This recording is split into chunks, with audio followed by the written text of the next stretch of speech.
Kuzampo, this is Bhutan This Week, our weekly news magazine program. My name is Subgam. Our top stories this week: retest of 62 COVID-19 suspects negative. Bhutan comes together in solidarity against coronavirus. And Paro Diti calls for appropriate and uniform use of Zonka on signboards. The results of the retest with the 62 COVID-19 suspects came negative. According to the Prime Minister, the Health Ministry conducted retest on Wednesday for all the suspects who came in direct contact with the 76-year-old COVID-19 patient. The suspects remain in quarantine centers since last week. 데비 듄타치 샤추탐 데친다 롱아처럼 해말리 가데비오가 네땅디 쪼라 테베유 세슈네비. The situation is the same for now. We haven't detected any new case of COVID-19. Though we have tested around 200 people so far, we don't have any new case. The suspects at the quarantine centers who had direct contact with the patient, we tested them again yesterday and they tested negative once again.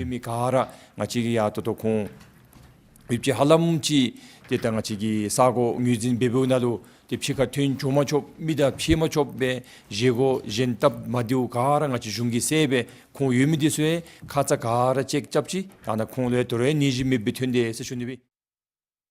Since the first confirmed COVID-19 case in the country on 5th March, health workers have been working round the clock to ensure the disease is contained at the earliest.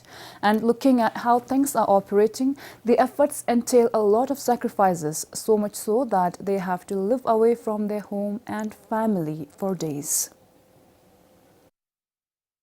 According to the Prime Minister, 9 health professionals are looking after the COVID-19 patient. They work in shifts with travel limited to the ophthalmology suite, where the patient is kept isolated and their identified lodge.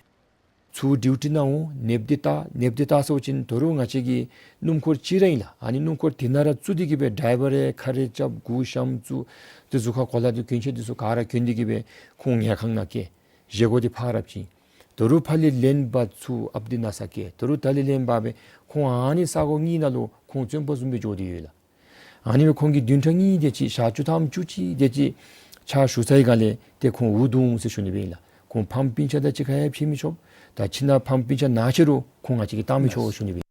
Similarly, the quarantine centers in Poro, Thimphu and Punakha, where the primary contacts of the COVID-19 patient are kept, are manned by 3 to 4 health workers.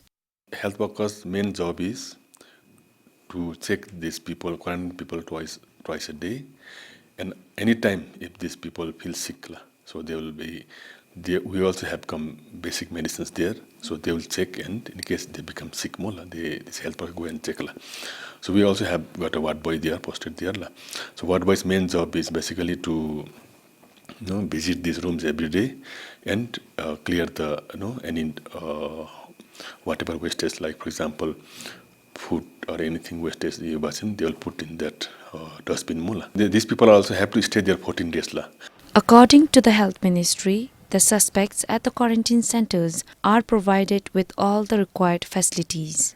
During the quarantine period, we have kept these people in designated places, and in the room we are providing them with all the necessary amenities, like for example we are providing with heater, television, Wi-Fi. The food we are serving them, and food we bringing packed food.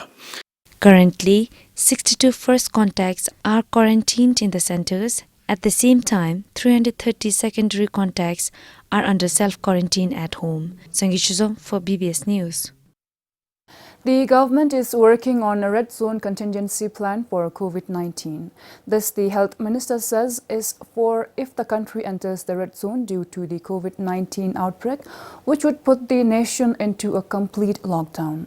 The contingency plan will ensure that everything moves seamlessly, just as how it all worked out well and planned when the country saw its first COVID-19 positive case. So if we have a lockdown in the country because of this disease, how is food going to be managed? Transportation, health system, we still have to continue our regular health system la. Immunization, vaccination, diabetic treatment, cancer treatment, all that has to go on as business as usual. Oh. Then we have only around 2,000 something nurses in the country la. Oh. So this is where health ministry is focusing on, is worst case scenario di, what are we going to do? So that when we actually are in it, we have a plan. If it doesn't come, well and good la, but we still have a good exercise that we have done. But if you are in it, we are prepared and we can handle it, Simidi. The government is working on a national economic contingency plan which will protect the country's economy from the consequences of the global coronavirus outbreak. The plan is being developed by a multi-sectoral task force led by the Finance Ministry. Tourism and hospitality, trading, transportation, construction and employment are among the sectors identified as most likely to suffer if the situation worsens. The National Economic Contingency Plan includes both immediate and long-term measures to safeguard the country's economy. A news release posted on the Prime Minister's official Facebook page says key stakeholders led by the Finance Ministry are studying the possible impacts on domestic economy based on which the Economic Contingency Plan will be developed. The post mentions that the task force is also exploring measures to minimize the implications. And even if the cases are not reported in our country, and if the neighboring countries in our region experiences an outburst of the epidemic, we will be directly impacted because, as you know, Bhutan being largely an import-driven country, so we are preparing in light of the outbreak in other countries also. The government's planned activities over the next 5 years for the country might also change if Bhutan enters the red zone, which calls for a complete lockdown. The Gross National Happiness Commission has been instructed to relook into the 12th five-year plan documents and to consider reprioritizing the planned activities and budget if the situation worsens. Honorable Prime Minister has also instructed the Gross National Happiness Commission to work on this 12th five-year plan document, relook into it. Possibly we might need to reprioritize some activities so that money is freely available in the market, not necessarily to put an investment into a long-term investment which takes time and which is labor intensive. So the current situation is that we have to haste up and pump in a lot of money in our economy. Increasing number of COVID-19 cases across the globe has resulted in disruption of supply chains and has exposed the vulnerabilities of countries and organizations, especially those who have high dependence on China for raw materials or finished products. The United Nations Trade and Development Agency says, besides tragic human consequences, the COVID-19 epidemic has sparked an economic uncertainty which will likely cost the global economy $1 trillion in 2020. Bubkiem for BBS News. A huge wave of solidarity and a sense of community is sweeping the country as it works towards combating coronavirus. This is evident from people from all walks of life coming forward with donations and various other supports for the government. In the wake of the country's first COVID-19 positive case, business entities donated face masks, spirit barrels and sanitizers to the Health Ministry. Similarly, Bhutan Raven Motorcycle Club provided 1 million Newton to the ministry. In Paro, the Olathang Hotel management offered the hotel to be used as a quarantine facility. And like them, there are many others who have stepped forward to support the government undertaking initiatives within their capacity. During a press conference yesterday, the Health Minister said the ministry is not soliciting any kind of donations as such. However, it is heartwarming to see the entire nation coming together to fight coronavirus. Of course, we are fighting coronavirus, but at the same time, it is giving us an opportunity as a nation to reflect on our core values, to reflect that we are all one under the leadership of our benevolent monarchs. We are one under one king, one government, and fighting together collectively, Sela.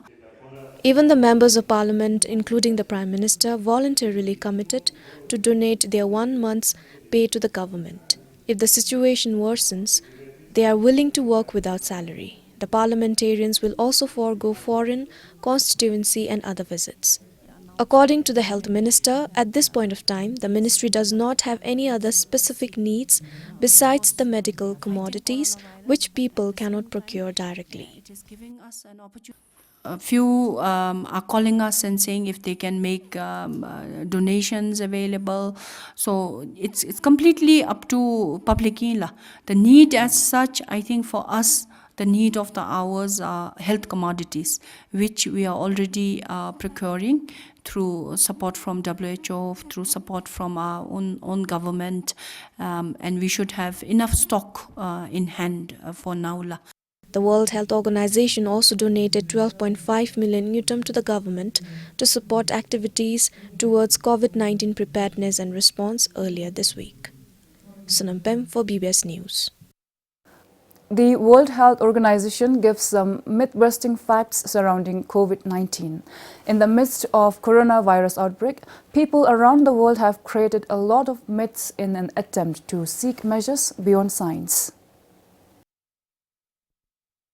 Number one myth is that wearing a face mask will protect from getting coronavirus.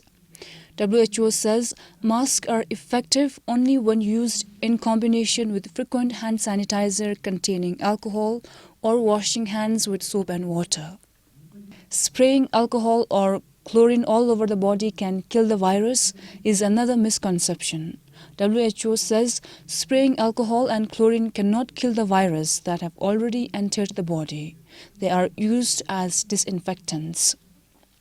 There is also a myth that eating garlic can provide protection against the virus. According to WHO, there is no evidence to show that eating garlic has protected people from coronavirus.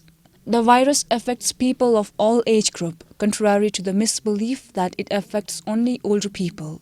The fact is that older people and people with underlying health conditions such as asthma, diabetes and heart diseases appear to be more vulnerable to becoming severely ill with the virus. Antibiotics can treat coronavirus is another myth. Antibiotics do not work against viruses. And vaccines against pneumonia do not provide protection against the new coronavirus. There is also a misconception that pets can be infected with coronavirus. But there is no evidence that pets such as dogs and cats can be infected with the virus. However, WHO says it is always good to wash hands with soap and water after contact with pets. Thermal scanners do not detect people who are infected with coronavirus. This is because it takes between 2 and 10 days before the infected person becomes sick and develop fever. Taking a hot bath does not prevent the new coronavirus disease, and cold weather and snow cannot kill the virus. The new coronavirus cannot be transmitted through mosquito bite. There is no evidence to prove this. Coronavirus cannot be transmitted through goods manufactured in China or any other country reporting COVID-19 outbreak. However, it is advisable to use disinfectant to clean a surface that you think is contaminated. Pup Game for BBS News. Amid efforts to fight COVID-19, the government has also been faced with the challenge to tackle fake news, misinformation as well as practical jokes. The Health Ministry has been receiving prank calls on its 2 COVID-19 hotline numbers, while social media platforms are filled with false information. The Foreign Minister shared that prank callers and creators of fake news are being traced and will be dealt accordingly.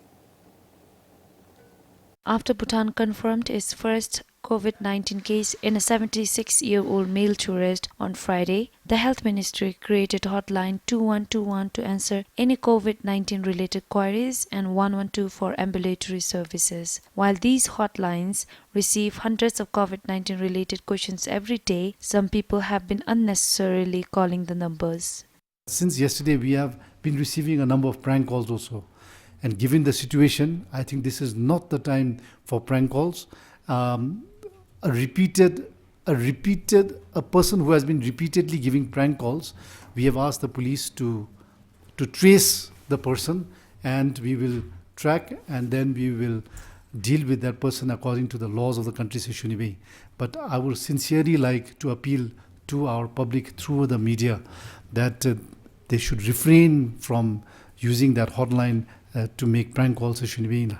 The ministry says prank calls can delay the delivery of critical and life-saving health services. Moreover, the government's media team for the COVID-19 is also tracking and monitoring fake news disseminated through social media. We would like to take countermeasures in trying to correct those false messages, to allay people's fears, and to bring out the right messages through the right channels. And those channels that we have identified as of now, as agreed upon by all the 10 ministries and agencies, is that all information related to COVID-19 will be updated in the Ministry of Health's website on an hourly basis. International experts say that fake news and misinformation has done more damage to people in countries than the virus itself. Sangi Shuzom for BBS News. In other news, Paro Zongkok Sokdu will write to relevant stakeholders asking to implement a system that will ensure appropriate use of the national language for signboards across the country. It has been learned that Dzongkha spellings and grammars on signboards, including the commercial ones, are not consistent.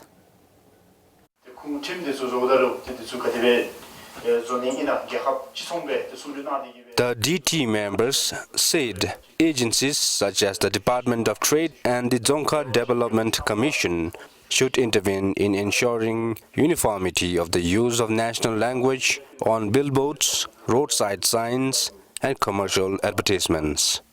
They explained that the Trade Department, as a license issuing office, can work on issuing correct and appropriate appellations while issuing a trade license. Similarly, the DDC will be asked to guide the translation and spellings for the signboards. The House will also write to the National Assembly, among other agencies.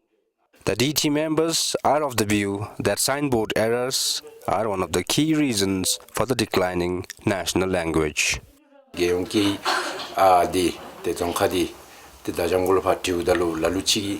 We see a lot of errors in Dzongkha spellings on signboards that give birth to new spellings. There are some English words that can be easily translated to Dzongkha, but people do not do that.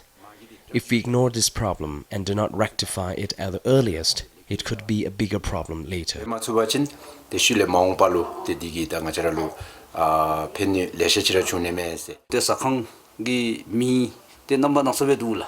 Most hotels have signboards in English names, and they directly translate those names in Dzongkha. So, we feel that the DDC can play an important role in helping the hotels rectify such errors. It is important to do so.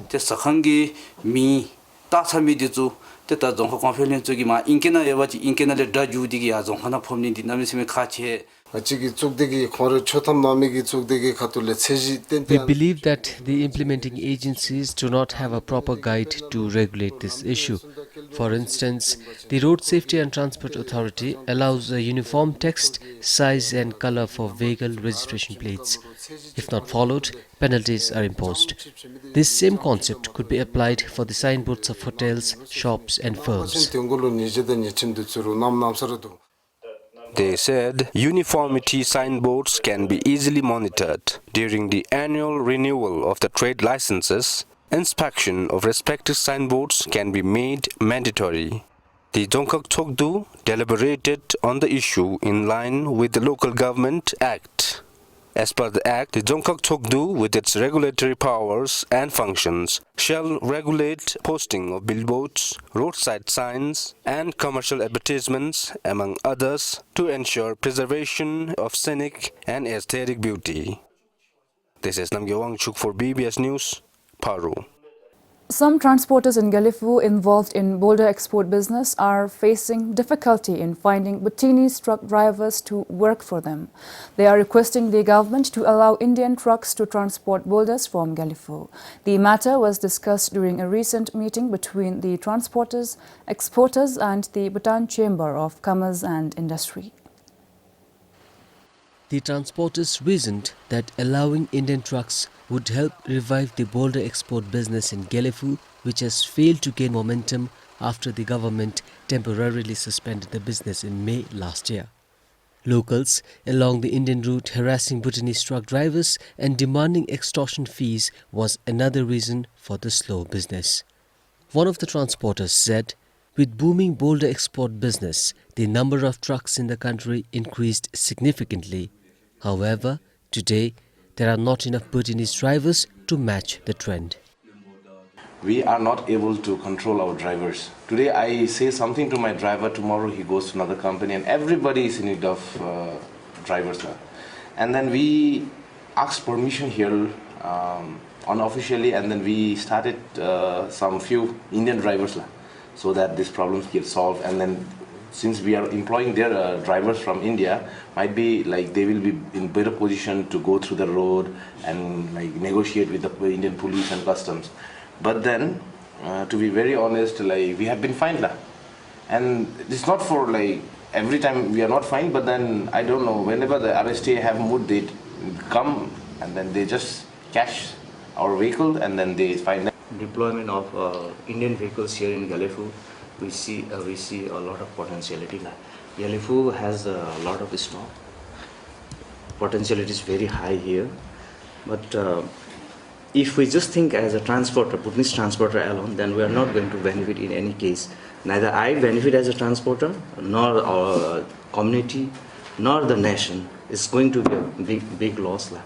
So, in my view, it is good if Indian vehicles are allowed. Transporter can get into the business, exporter can get into the business, but the nation should benefit ultimately.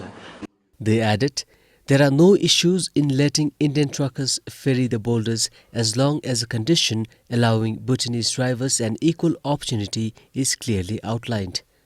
However, uncontrolled influx of Indian vehicles was identified as a possible risk.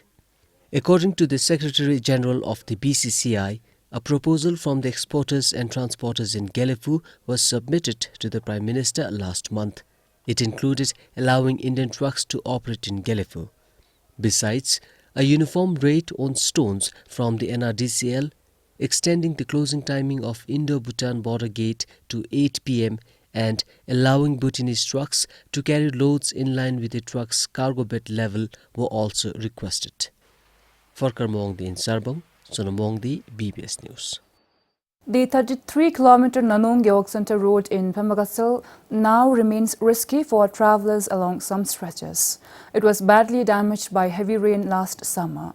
People are asking local authorities to fix the road, which benefits more than 350 households in Nanong and Zobelgyoks.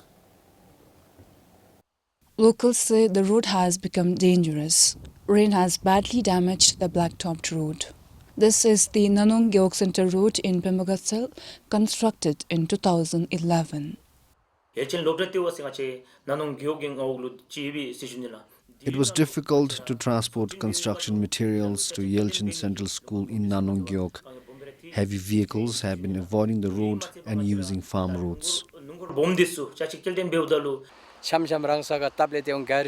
It is very risky for motorists at this stretch since some are inexperienced. It would be impossible to avoid accidents. We would be grateful if a wall could be constructed to prevent accidents.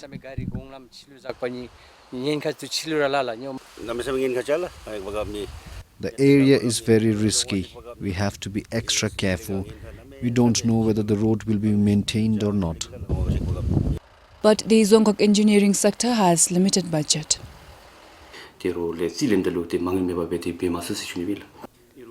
We could not do anything immediately as there was no budget during the handing taking.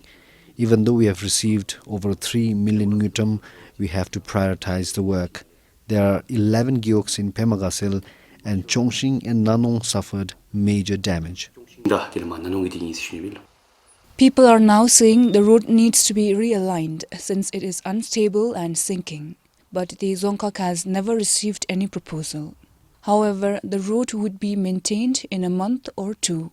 For Tiredoji in Pemagatsal, Pupkiem for BBS News. That's all we have for you for this week. Thank you so much for watching.